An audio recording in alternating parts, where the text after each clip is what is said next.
السلام علیکم ورحمۃ اللہ وبرکاتہ۔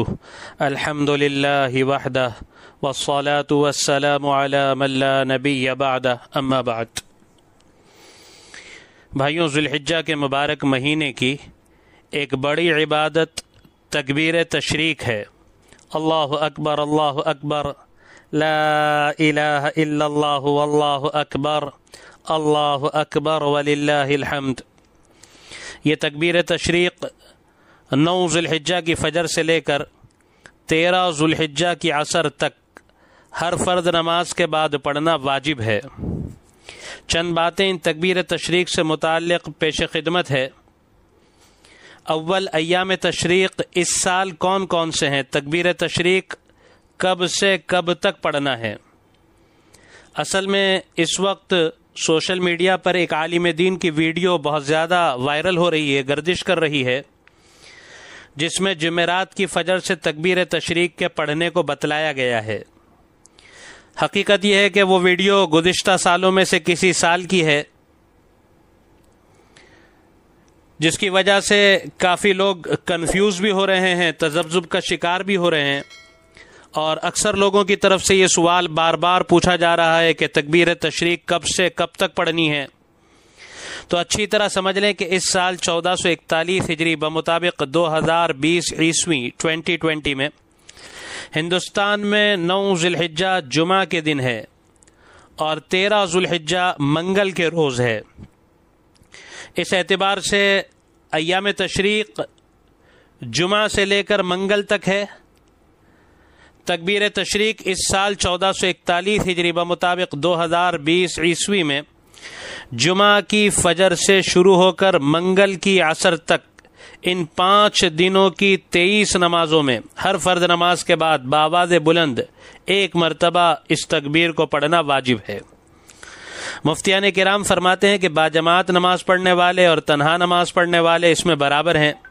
اسی طرح مقیم و مسافر، شہری و دیہاتی، مرد اور عورت، ہر ایک پر یہ تکبیر واجب ہے۔ اس میں کچھ اختلاف بھی ہے، لیکن مفتہ بھی قول یہی ہے۔ البتہ عورت بآواز بلند تکبیر نہ کہے بلکہ آہستہ کہے۔ اس تکبیر کا متوسط بلند آواز سے کہنا واجب ہے۔ بہت سے لوگ اس میں غفلت برتتے ہیں، پڑھتے ہی نہیں ہیں، یا پڑھتے ہیں تو آہستہ پڑھ لیتے ہیں۔ اس کی اصلاح ضروری ہے۔ مردوں کو چاہیے کہ بآواز بلند اس تکبیر کا اہتمام کریں۔ چونکہ یہ لاک ڈاؤن کا زمانہ ہے، ہمارے ہاں ممبئی اور مہاراشٹر میں ہنوز مساجد عوام الناس کے لیے بند ہیں۔ مسجد میں باجماعت نمازوں میں دوسروں کا سن کر اکثر کوئی بھول بھی جائے تو اسے یاد آ جاتا ہے، پڑھ لیتا ہے۔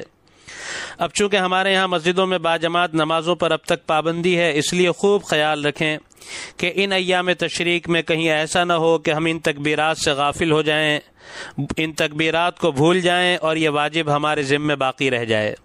اس لیے خوب اہتمام سے ایام تشریق میں دوبارہ عرض کروں کہ جمعہ کی فجر سے لے کر منگل کی عصر تک ان تکبیرات کا خوب اہتمام کریں۔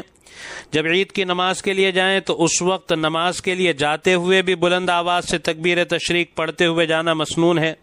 عام طور پر اس مسئلے سے ناواقفیت کی وجہ سے اس میں بھی غفلت برتی جاتی ہے۔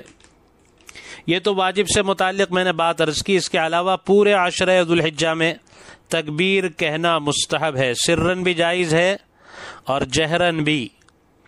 مستحب یہ ہے کہ پورے عشرہ اول میں، یعنی یہ ذی الحجہ کے پہلے 10 دنوں میں ہر وقت چلتے پھرتے، اٹھتے بیٹھتے، گھر میں، بازار میں کثرت سے تکبیر کہی جائے۔ اللہ اکبر، اللہ اکبر، لا الہ الا اللہ واللہ اکبر، اللہ اکبر وللہ الحمد۔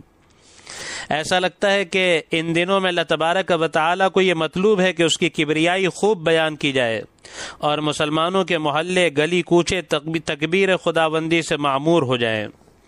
لیکن بڑے افسوس سے یہ عرض کر رہا ہوں کہ ہمارے زمانے میں یہ چیزیں متروک ہو گئی ہیں، جبکہ صحابہ کرام رضوان اللہ تعالی علیہم اجمعین سے اس عشرہ ذی الحجہ میں بازاروں، گلی کوچوں میں، گھروں پر ہر جگہ تکبیر کا کہنا ثابت ہے، لہذا اس پر عمل کرنا چاہیے۔ اللہ تعالی ہمیں خوب کثرت سے ان ایام میں تکبیر تشریق کی کہنے کی توفیق برحمت فرمائے۔ اللہ اکبر لا الہ الا اللہ واللہ اکبر وللہ الحمد، آمین، وآخر دعوانا ان الحمد للہ رب العالمین۔